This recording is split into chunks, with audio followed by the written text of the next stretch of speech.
안녕하세요. 저는 40대 중반의 여자입니다. 어디서부터 저의 사연을 소개해야 할지 시작부터 먹먹하지만 진솔하게나마 제 이야기를 풀어가도록 할 테니 끝까지 들어주시면 감사하겠습니다. 저는 20대 중반의 저보다 5살이 많던 연상의 남편에게 시집을 왔었습니다. 당시 남편은 지방의 조그마한 중소기업에 재직을 하고 있던 사람이었고, 저는 대학을 졸업하고서 1년 정도 친정 농사일을 돕다가 바로 친정 주변에 있던 동사무소에서 공무원으로 일을 시작한 때였는데요. 그 당시 저희 이모가 남편네 집을 잘 알고 계시다면서 소개를 해주셨고, 그래서 때마침 홍기가 꽉 차있던 남편은 냉큼 저와의 선자리를 오케이 했어요. 저도 뭐 근처 사는 남자가 괜찮다고 이모까지 나서서 소개를 해주시니 옳았구나 하고서 소개를 받았고요. 그렇게 만나서는 다소 저돌적이지만 부담스럽지 않았던 남편에게 푹 빠졌고요.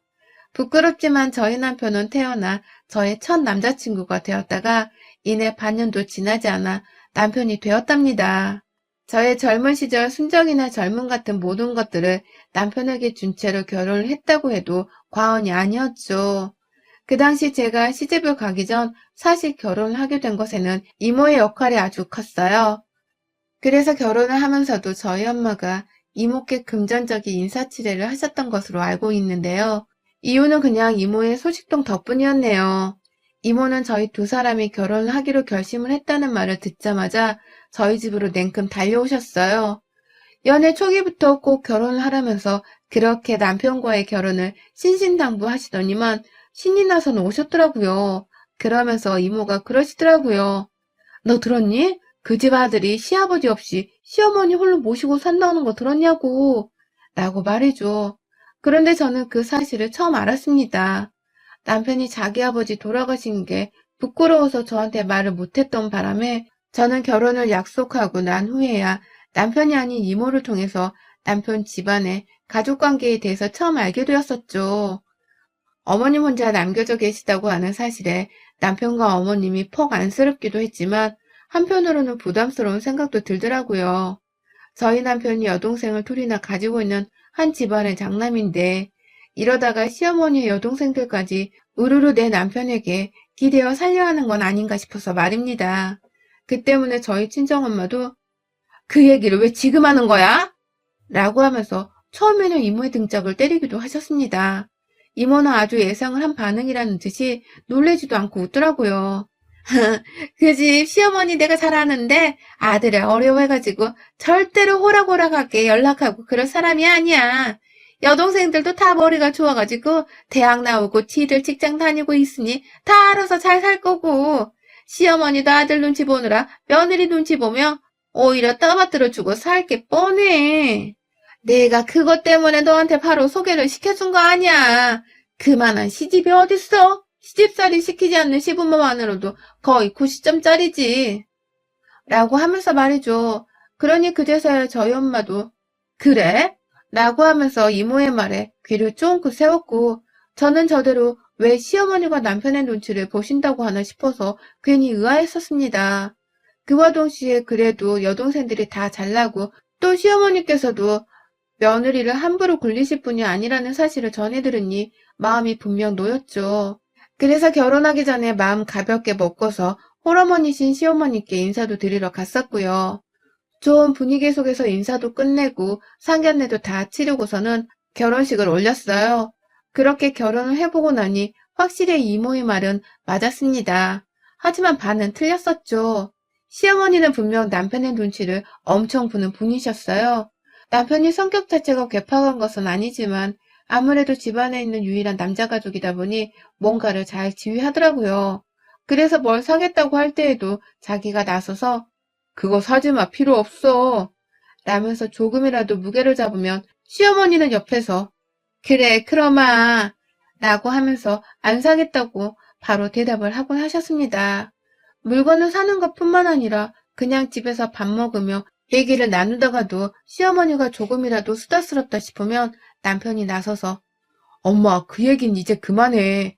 라면서 대화를 끊으려 했는데 그러면 시어머니는 말대꾸 한 번은 아들한테 하지를 않은 채 라면서 입을 꾹 다무셨어요. 그러니 저는 오히려 결혼 초반까지만 하더라도 시어머니가 너무 안쓰러웠어요.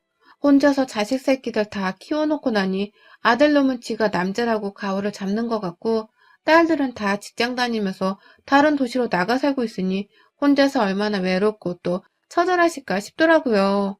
괜히 연민도 생기고 같은 여자로서 정도 가고 오만 가지 생각이 다 들었습니다. 그러다가 남편이 서울로 발령을 받게 되면서 저희 부부가 완전히 서울로 이사를 가게 되던 때에 다른 사람도 아닌 제가 먼저 시어머니를 모시고 함께 올라가자는 말을 제안했어요. 어머님 혼자서 시골집에 살고 계시는 것도 신경 쓰이는데 그냥 우리가 모시고 가보자. 나도 서울에서 새 직장 찾아보고 싶은데 나중에 아이라도 생겼을 때 어머님이 대신 봐주실 수도 있고 더 좋지 않을까? 외롭지도 않으실 거고. 라고 말이죠. 그러자 남편도 새삼 저한테 고마움을 느꼈었는지 바로 수긍을 하면서 제게 고맙다고 미안하단 말을 꺼냈고요. 저는 제가 잘한 짓이라고만 생각을 했었네요. 막상 결혼을 해보니 어머님이 그리 기가 세 보이지도 않고 또 저를 괴롭힐 뿐도 아니라는 걸 분명히 보면 느꼈었는지라 서울에서 함께 사는 동안에도 한결같으실 거라고 믿었던 것이죠. 하지만 제 예상은 완전히 달랐어요. 이모가 한 말이 완전 틀렸더라고요. 시어머니는 아들네 부부랑 함께 살려만 평생 손꼽아 기다린 사람이 마냥 아주 다른 부류의 인간이 되어버리셨습니다. 제 친정도 친구도 아무도 없는 그 서울 땅 아래에서 시어머니의 이 지랄 같은 변해버린 성격은 저를 얼마나 외롭고 처절하게 만들었었는지 몰라요. 믿는 도끼에 발등 찍힌 심정으로 저는 정말 괴로워 죽을 것 같았습니다. 서울로 이사를 오게 되었던 때가 제가 막 20대 후반이 되었을 때였어요. 남편이나 저나 큰돈이 없었는지라 처음에는 당연히 전세로 집을 구해서 들어갔습니다. 그러다 저도 일자리를 구하고 나선 각자 열심히 살았어요. 그런데 제가 남편보다 1시간 정도 일찍 퇴근해서 집에 와보면 집이 늘 개판이 되어 있더라고요. 시어머니는 집에 안 계시고 집은 아주 돼지 소골이 되어 있고 도대체 이걸 누가 치우나 싶을 만큼 절망적인 집 상태를 보고서는 제가 얼마나 자주 청소를 했는지 모릅니다. 퇴근하자마자 남편이 집에 오기 전에 치우고 또 치우다가 하루는 제가 야근을 하게 되면서 남편이랑 거의 동시에 퇴근한 적이 있었어요. 그런데 역시나 집 꼬라지는 너무 엉망이고 남편은 그걸 보면서 시어머니랑 저를 번갈아 보며 째려보더라고요. 제가 어질러 놓은 것도 아니고 분명 시어머니가 그런 게 분명할 텐데도 남편은 그냥 저를 째려봤어요. 결국 그날 저는 억울하다면서 방 안에 들어가 남편에게 그렇게 다신 째려보지 말란 화도 냈고 시어머니가 집을 어질러 놓은 게 한두 번이 아니라 요즘 스트레스 받아 죽겠다면서 힘들다는 소리도 꺼내봤었는데요. 남편이 그러더라고요. 그렇다고 내가 엄마를 째려볼 순 없잖아. 라고 말이죠. 그때서야 저도 처음 알았어요. 결국 남편도 시어머니와 저를 놓고 나면 자기를 낳아준 자신의 엄마를 가장 먼저 챙길 남의 편이라는 걸 말이죠. 그 후 저는 늘 퇴근을 하면 어질러져 있는 집을 저 혼자서 꿋꿋이 치웠고요. 다시는 남편한테 힘들다는 하소연도 하지 않게 되었답니다. 어차피 제가 힘들다고 따지면 남편은 그렇다고 우리 엄마한테 청소를 하라고 할 순 없잖아. 라면서 자기 엄마 편을 드는 대답을 할 게 뻔했으니까요. 그렇게 점점 저는 시어머니가 저질러 놓은 일거리들을 해치우고 해결하느라고 퇴근하고 나서도 밤 늦게까지 노동을 계속했고요. 주말이 되면 남편이고 뭐고 아무의 눈치도 보지 못하고서는 바로 뻗어버렸습니다. 그렇게 일어나 보면 시어머니는 늦잠잠 원수 같은 며느리를 보듯이 저를 또 와락 째려보며 밥해라, 네 남편 굶어 죽겠다 라고 일을 시키셨고요. 남편은 남편대로 엄마 말 좀 살살해 라며 제 편을 살짝 들어주는 듯한 말을 하기도 하더니만 결국 배고프다 밥 먹자 라고 하는 가부장적인 말을 내뱉으면서 시어머니 말에 동의를 하더라고요. 제가 자는 동안 그렇게 배가 고팠으면 시어머니께 좀 차려달라 말을 하거나 지가 지 손으로 차려 먹을 수도 있을 텐데 남편은 아무것도 하질 않고 그저 제가 일어나기만 기다렸어요. 그러다 시어머니가 또 한 방울 제게 먹이셨어요. 저거 왜 저렇게 늦잠을 퍼질러 잔대? 임신해서 늦잠 자는 거면 모르겠는데 얘도 안 가져놓고 저리 잔다냐? 라는 말씀을 하셨던 거죠. 저 그때도 그렇고 쭉 남편과 살면서 임신을 단 한 번도 못했거든요. 남편이 무정자증에 가까워서 임신 자체가 힘들다는 소견을 직접 병원 가서 들었습니다. 다만 시어머니가 남편에 대해서 걱정을 많이 할 것 같아서 자세히 말씀을 드리지 않은 채 그냥 부부 문제로 임신이 안 된다고만 설명을 드렸어요. 그러한 일들이 있었는데도 시어머니는 참 잔인하게 임신 얘기를 꺼내셨습니다. 제가 임신을 못하는 것 때문에 많이 힘들어했고 또 그래서 실제로 밥도 제대로 못 먹는 바람에 살이 거의 한 달 만에 5kg 정도가 빠진 적도 있었습니다. 그때도 시어머니는 제가 조금이라도 깨작깨작 먹으면 임신 타령을 해대면서 저의 가슴에 바늘을 찔러대셨습니다. 그렇게 처먹으면 별 임신도 안 된다. 라고 말이죠. 옆에 있던 남편이 하도 듣기 거북했는지 엄마, 뭔 말이 그래? 그만해. 라고 무게 있게 말리기라도 하면 시어머니는 응? 라며 바로 꼬리를 내리는 척을 하기는 하셨거든요. 하지만 그때뿐이었습니다. 이후 남편도 기분이 꿀꿀한 건지 운동이라도 해야겠다면서 아침 운동을 시작했는데요. 남편이 외출을 하고 나면 꼭 저를 향해 잔소리 따발총을 우두두 날려대셨죠. 시골에서 살 때에는 제가 체제별 때면 저를 많이 조심스러워하면서도 잘해주셨고 또 동시에 남편 눈치를 보기도 하는 그런 순한 분이셨는데 서울에서 함께 살기 시작하면서부터 어머님이 정말 딴 사람인 것만 같았어요. 저를 향한 쓴소리 그리고 눈치 주기는 아주 대한민국 1등이었죠. 늘 남편이 없을 땐 기다렸다는 듯이 제게 사소한 것이라도 신경질을 부리며 잔소리를 하셨고 남편이 있을 때에는 남편의 제지를 받으며 눈치를 보는 척을 하긴 하셨지만 크게 달라질 건 없었습니다. 다음날 남편이 없는 시간 동안 저를 또 괴롭히실 게 뻔했으니까요. 그렇게 괴로운 결혼 생활을 쭉 했어요. 아이도 없는 퍽퍽한 집안에서 저는 시어머니라는 복병을 늘 옆에 두고서는 눈치를 보며 사는 처지가 되어버렸습니다. 내가 왜 시어머니를 먼저 서울에 함께 모시고 오자 했을까 싶은 후회가 막심했던 때였어요. 제가 마흔이 되던 그 해에는 어머님이 때린 강력한 한 방에 제 인생은 도저히 되돌릴 수 없게 되었죠. 그때 친정 부모님이 저희 집에 오셨어요.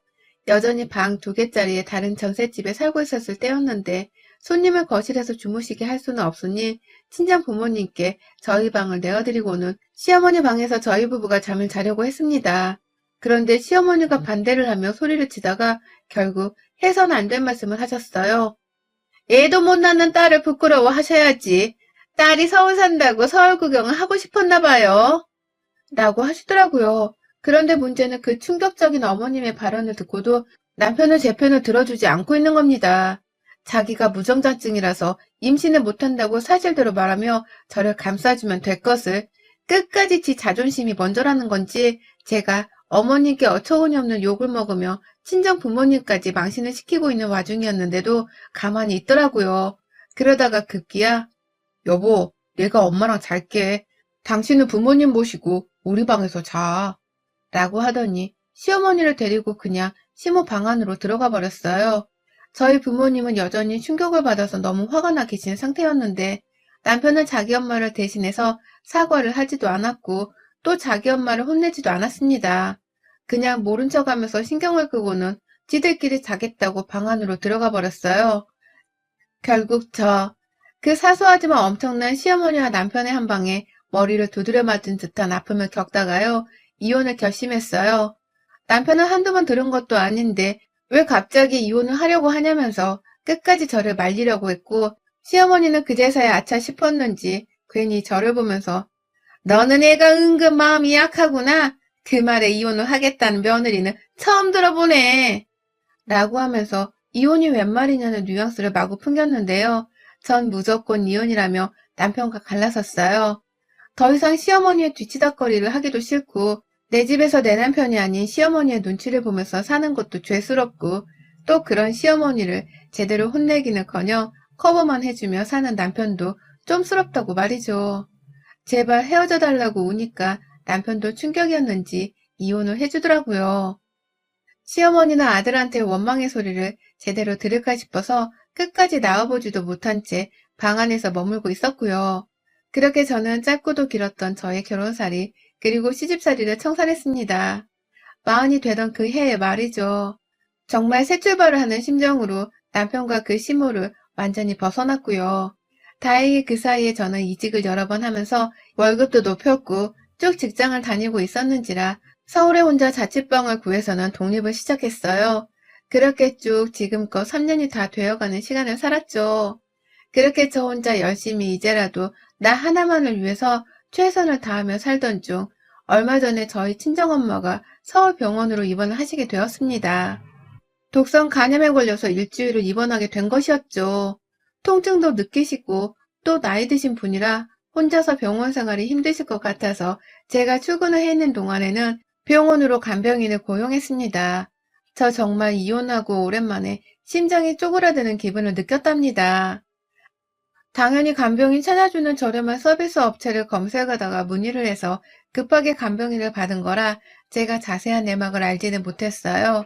그냥 이름과 정보 몇 개만 받았을 때 이름이 좀 재수없게 낯익네 하는 생각만 했었죠.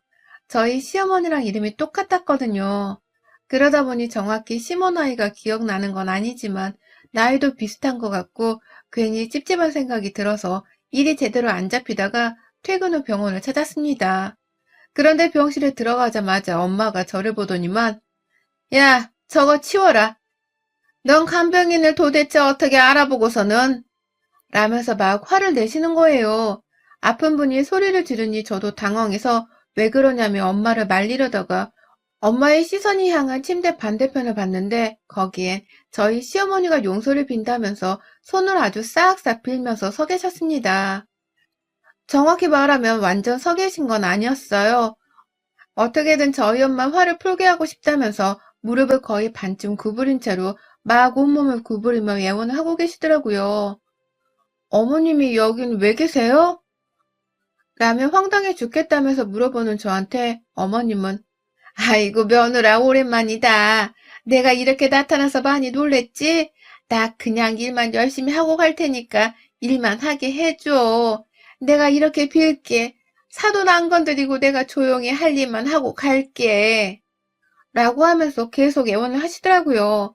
그러니 저는 있을 수 없는 일이라면서 바로 전 남편한테 전화를 걸었어요. 니네 엄마를 데려가라면서 말이죠. 간병인 소개를 해준 서비스 업체에다가는 마음에 안 든다면서 바로 고용 취소를 하겠다는 통보를 했고요. 기분이 너무 더러우니까 수수료를 더 내고서라도 다른 간병인을 쓰고 싶다면서 잡아떼기만 했어요. 저를 진상으로 봐도 어쩔 수 없었습니다. 그냥 그 시기엔 그런 태도가 저에겐 최선이었거든요. 그 와중에 시어머니는 계속해서 일을 하게만 해달라 애원을 하는 상황이셨고 이쯤 되니 저도 눈치가 슬쩍 느껴지더라고요. 어머님이 지금 당장 돈이 엄청 궁하신가 보다 하고 말입니다. 그리고서 바로 알아차릴 수 있었어요. 한 번만 용서해달라고 하며 자기가 사돈 간병만큼은 책임을 지고 해내겠다며 용서를 더 구하는 어머님께서 직접 자존심을 구기며 사실을 말씀하셨거든요. 아들이 이혼하고서 바로 코로나로 회사에서 잘리고 딸들도 다 결혼시키고 지금 애 키운다고 모아놓은 돈은 한 푼도 없는데 나라도 이렇게 일을 하지 않으면 염치가 없어서 못 살아. 제가 한 번만 일을 하게 해주세요. 라고 하면서 말이죠. 계속해서 얼굴을 외면하고 있는 저희 엄마를 향해 무릎까지 꿇으려 하면서 용서를 구하더니만 저하고 엄마한테 존댓말을 섞기도 하셨고요. 그러다가 결국 눈물까지 보이는데 얼마나 찌질해 보이셨는지 모릅니다. 안타깝고 없어 보이는 건 뭐 당연했고요. 하지만 제가 결혼 생활 내내 시어머니께 마음고생 당한 게 있어서 그런지 어머님을 향한 동정은 더 이상 생기지 않았어요. 오히려 빨리 저 연기를 그만두고 병실에서 좀 나가주셨으면 좋겠다 싶었죠. 아니나 다를까 제가 나가라고 소리를 치는 와중에 시어머님도 일하게 해달라며 매달리니 밖에서 병원 직원들이 들어와서는 소란 피우지 말라며 제지하다가 시어머니를 데리고선 쫓아내다시피 끌고 나가셨고요. 마지막 나가는 순간에도 저랑 저희 엄마는 시어머니께 인사조차 하지 않고 본체만 채 했습니다. 냅다 제 전화 한 통에 바로 병원으로 출발을 한 남편은 시어머니가 쫓겨난 후 한참이 지나서야 겨우 도착을 했어요. 어디 일자리라도 구하러 다니고 있었는지 양복은 입었는데 신발은 운동화로 갈아 신고서 헐레벌떡 뛰어왔더라고요. 남편에게 자초지종을 말하면서 우린 그냥 간병인을 바꾸고 싶다 했을 뿐인데 어머님이 무릎까지 꿇어 애원을 하셨다며 말을 했고요. 남편은 그 소리를 듣더니만 고개를 푹 숙이고 미안하단 말만 반복하다가 지도 쪽이 팔리는지 더는 눈도 못 마주치고 나서더라고요. 그게 바로 불과 한 주 전 제가 이혼 후 처음으로 마주한 시어머니와 전 남편의 모습이었습니다. 졸지에 저는 새로 간병인을 구해야 했고 엄마도 입원하러 왔다가 놀라셨는지 마음을 잘 추스리지 못하셨는데요. 왠지 새 간병인을 구하는 제 마음은 참 가볍더라고요. 역시 사람이 착하게 살아야 말년에 복을 받는 거라는 걸 새삼 느끼기도 했고요. 이렇게라도 몇 년이 지나고서 시어머니가 제 엄마 앞에서 고개를 숙이는 모습을 보니 통쾌하기 짝이 없기도 했네요. 제발 일만큼만 하게 해달라면서 싹싹 빌던 시어머니의 모습이 사뭇 낯설기는 했지만 저 노인네 속은 지금 얼마나 타들어가고 있을까 싶었던 나머지 저도 모르게 그 순간의 모습을 계속 곱씹어 보게 되었습니다. 엄마는 노인네가 늙어 돈이 없는 게 가장 서러운 법인데 이제 며느리도 없이 어떻게 사나 모르겠다면서 시어머니를 아주 불쌍하게 보며 혀를 차셨고요. 그런 엄마의 옆에서 전 엄마의 말을 거들어드리긴 했지만 속으론 몇 번이고 자연의 섭리대로 천벌을 받은 것뿐이라는 정신승리의 말을 꺼내봤네요. 우리 시어머님 오랜만에 뵈었는데 상태가 전보다 더 말이 아니게 망가진 것 같아서 제가 다 마음이 불편합니다. 부디 저한테 쓴소리, 상처되는 소리를 아낌없이 하셨던 독한 그때의 모습으로 돌아가서 독하게 마음먹고 사시길요. 그때의 정신상태와 깡이시라면 어머님은 가난도 물리치고 사실 분이시거든요. 화이팅입니다. 여러분의 생각은 댓글로 남겨주세요. 오늘도 시청해주셔서 정말 감사합니다.